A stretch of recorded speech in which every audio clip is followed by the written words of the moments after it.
The nation of Haiti is located on the island of Hispaniola in the Caribbean Sea and has a long and interesting history.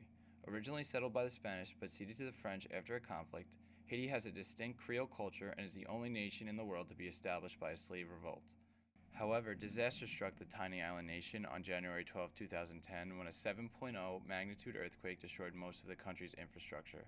The death toll is believed to be around 150,000, and millions more have been left homeless and starving. The demand for aid is so great that many countries and organizations that have rushed to help the Haitian people are finding it to be a difficult task. For this reason, members of Sacred Heart University's student body and faculty have started several programs to ease the Haitian people's suffering. And my whole family, besides my generation of cousins and my brother, were all born in Haiti. What everybody needs to do is it's not just about, like, of course they need the money and they need everything that happens like that, but on top of that they need just support in general, just everybody to band together and help them in any way possible. Junior Andrew Orlandi was shocked by the devastation he saw in Haiti and decided that he needed to do something.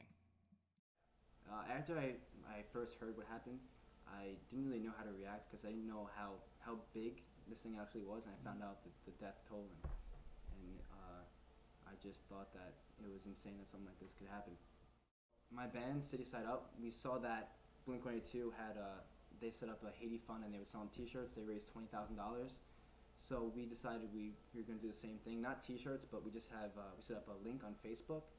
So if you go to our Facebook page, and you can make donations through us. In America, we take a lot of things for granted, and I just feel like, especially after the earthquake, we should give back to Haiti. I mean, even if it's one small thing, a lot of small things equal big things for them.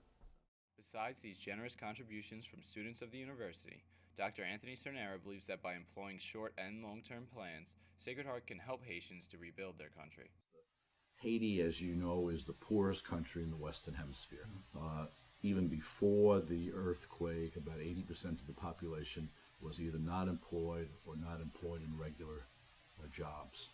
So when one talks about rebuilding in Haiti, one is talking about a much more complex reality than perhaps if this was an earthquake in a more developed country.